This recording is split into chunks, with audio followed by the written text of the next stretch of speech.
lancer benn message pour suñu président moom mi si jël boppam nga xam ne xam na carrément que Sénégal système scolaire bi nu muy demee affaire yooyu noonu moom fii la jàng fii la defee cursusam yooyu noonu yëpp s'il te plaît aidez ñu ngir yàlla aidez ñu juste pour ñu continuer ñun suñu avenir la ñuy lijjanti suñu avenir kese terminal la ñuy def te lu mu bon ak fu mu munti yam dañuy def examen s'il te plaît aidez ñu parce que on en a besoin. ñu ngi leen di nuyu di leen jaajëfal yéen ñiy suivre chaîne bi di Xalaat TV ñu leen di dalalaat ci seen jàngatu bés bi tey nag dañuy revenir ci benn ci secteur yi nga xam ni daanaka duñu toog juróom benn weer te duñ ci wax mu njàng mi budul niveau élémentaire moyen secondaire di enseignement supérieur bi ci mujj sax am na ku ne ñu xanaa école nasaraan si dong ñoo fi nekk te moonte wax nañ benn yoon ba ñaari yoon ci njàngum diine bi nuñ ko war a boole ci système d'enseignement bi organiser ko ba ki génnee ci école nasaraan si ak ki jàng arab ak alxuraan ñu am même chance ci réew mi waaye comme ni ko Ababacar Mboup waxee woon ci dernière sorteem suñu njiit yi ñoo faalewul joxuñ cër doomi daara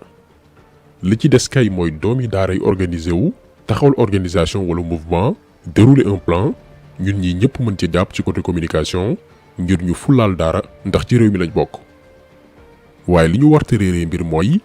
école nasaraan bii ñu jàpp ni moom la ñu fulaal moom la ñuy jébbal xaalisu réew mi yépp wute nag lu ñu foog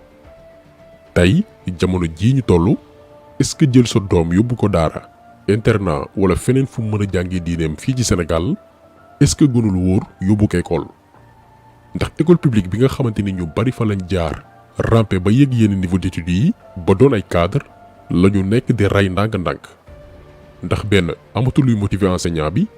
dina ñëw ci li waral grève yi fan yi ak gënale bi am diggante jàngalekat beeg yeneen agent wu fonction publique yi nga xam ni ëpp njariñ ci réew mi enseignant yi ndax ñu bari comprendre uñ surtout waajur yi jàpp ni ñàkk jàng seeni doom responsabilité enseignant yi la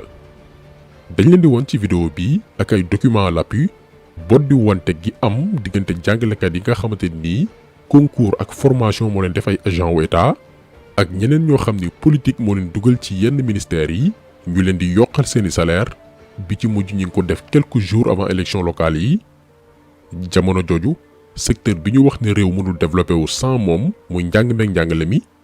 ñi ko war a doxal muy enseignants yi depuis 2012 ñoo ngi revendiquer yenn droit yi lii lépp daan ci ñëw benn la ci problème bi ñaar réformé wu njàng mi ngir mu dëpp ñun suñu réew ñett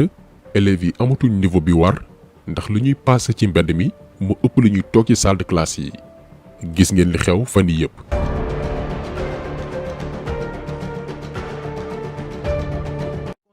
nekk ay élèves di prétendre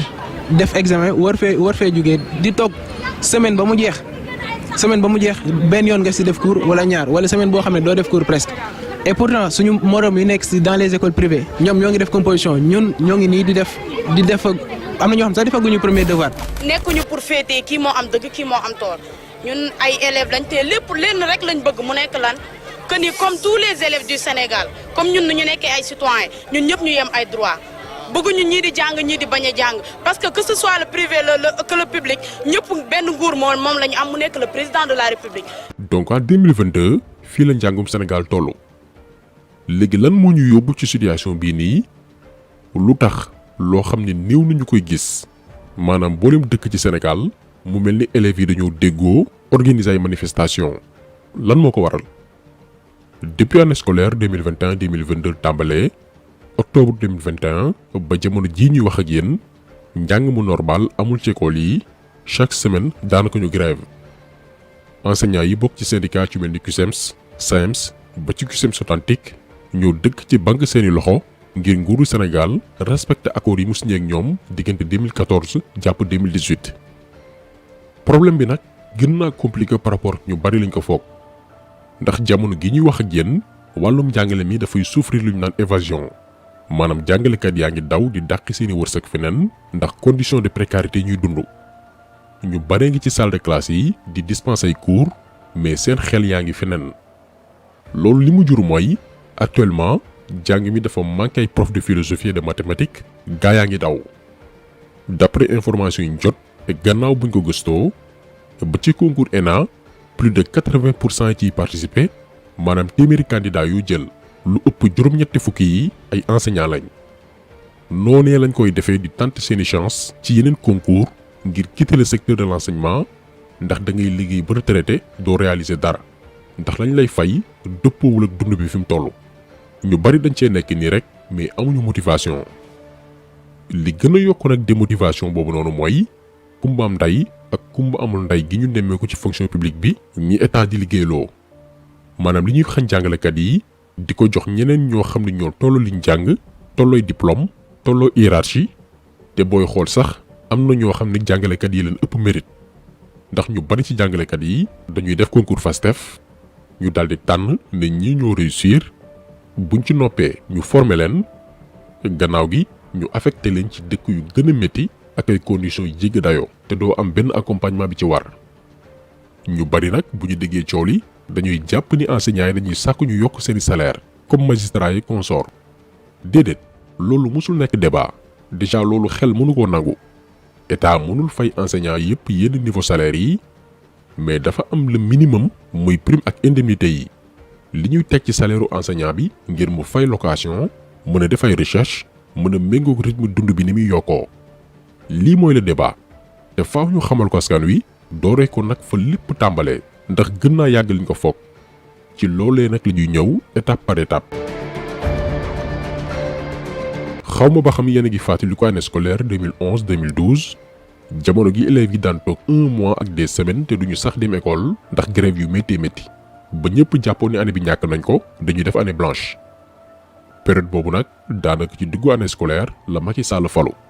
nguur gu bees ñëw ñaan enseignants yi ngir ñu teg lépp ci suuf muñal leen ñoom daañu trouver solution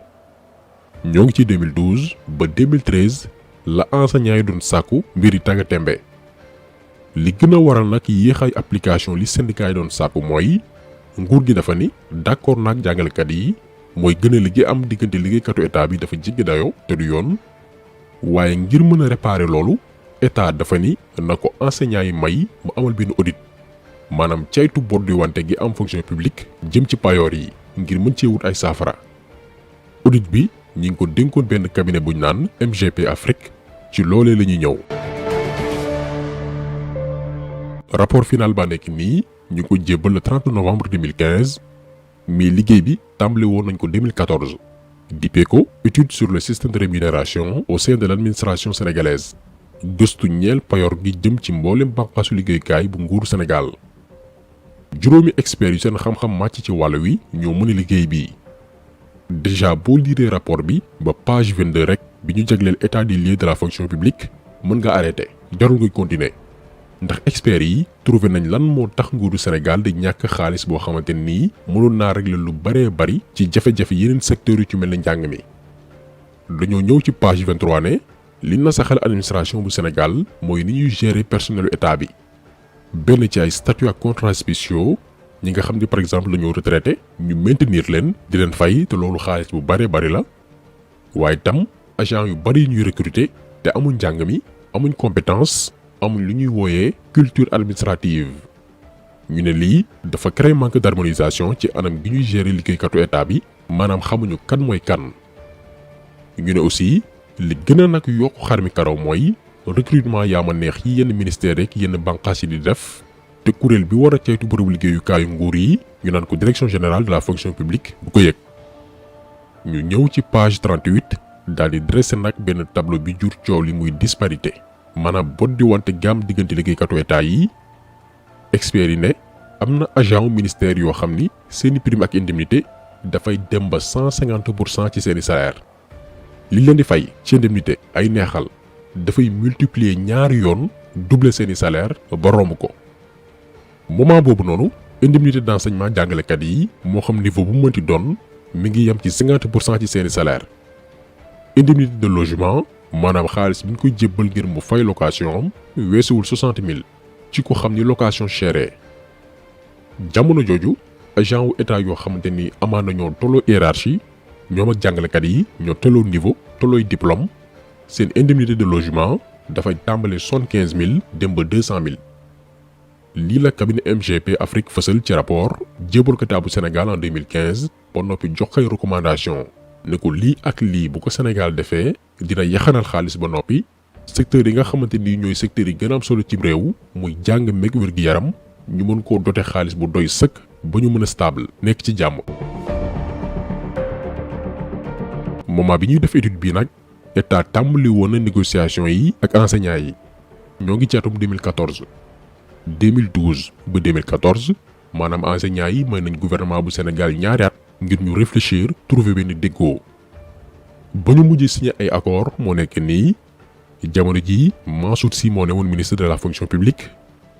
mais malheureusement li topp accord bii point yu baree bari état respecté wu ko ñu delluwaat na woon fa woon mooy doo toog année lëmm te doo dégg perturbation ci mboolem daara yu suufe yeeg yu digg dóom yi ba 2018 un an avant élection présidentielle yu 2019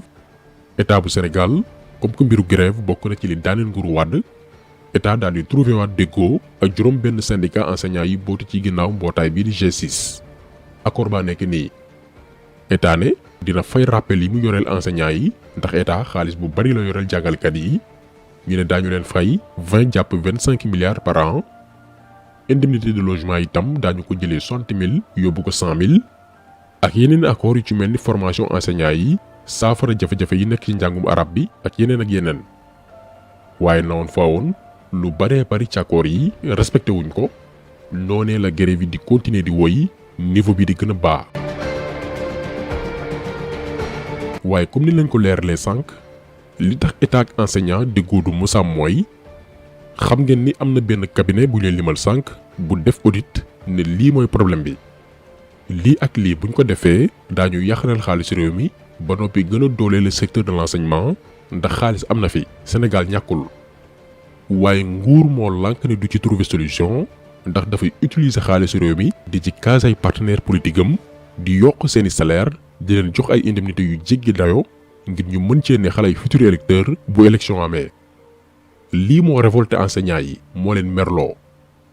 li ci garaaw nag mooy jamono gi enseignants yi di grève ngir ñu jox leen seeni droit ba secteur enseignement bi yëpp daal di paralysé wu bërki démb xool leen bu baax date bi le 18 janvier 2022 juróomi fan avant élection locale yi ñu génn la Abdoulaye Daouda Diallo ci ndigalu Macky Sall gaaw jox indemnité ay neexal ay agents ministère de l'agriculture yokkal leen 100 000 ba 300 000 ci seeni salaire pour fonctionnaires yi ak non fonctionnaires yi 100 000 ba 250 000 pour contractuels yi et lii moo am ci yeneen ministères yi dafa am ñu baree bari du ñëpp ñu nekk ci ay ministère te politique moo leen fa dugal maanaam topp benn leader ñu fal ko mu casé la ci benn secteur moo xam ci ministère yeeg direction yeeg banqaas boo ma di jël léegi ñooñu nga xamante ni ay jëwriñ ñoo leen recruter dugal leen ci bërëb liggéeyukaay yi te amuñu compétence ñu ci bare bari dañ leen di yokkal seeni salaire di leen neexal parce que ñooñu ay politiciens lañ dañoo am base ci seeni dëkk ñooñu bu campagne politique amee ñooy bàyyi seeni bërëb liggéeyukaay dem sur le terrain di politique ñooñu la état nekk di yokk seeni salaire di leen jox ay neexal enseignants yi nga xamante ni ñoom depuis 10 ans ñoo ngi daw ci ginnaaw ay indemnité maanaam li cabinet MGP Afrique recommandé woon état bu Sénégal ci yamale fonctionnaires yi dakkal recrutement yaama neex yi état dafa lem rapport bi ndànk sànni fële parce que njàng mi ñoru leen école bii ñu sacrifié seeni doom newuñu fa ñoo ngi ci ay école d'excellence bu ñu amee bac ñu yóbbu leen bitim réew ñu jàngi maanaam nii ñu def école bi toroxal enseignant bi ñàkkuloo espoir ndongo bi li muy tekki mooy Sénégal ku fi amul xaalis doo jàng lépp lu ñu bëgg a privatiser ñun nag bu amee conseil bu ñu jox syndicat yeeg organisation élèves yeeg parents d'élèves yi mooy ñu àndandoo def benn say comme ni ko transporteurs yi defee woon ay bés ci ginnaaw ndax ak situation bii nii mbooloo ak détermination dong mooy tax ñu joxaat gëdd njàng mi rawatina école publique bi nga xamante ni moo waroon assurer éducation képp koo xamante ni amoo moyen ngir yóbbu sa doom privé ndax lii bu continuer képp ku amul xaalis Sénégal doo jàng comme ni mu waree lii na ci ñëpp bàyyi xel kon taxasolo bi tey loolu woon ñi leen di gërëm di leen jaajëfal di leen di daje incha allah beneen yoon ci benn jàngat jaa ngi jëf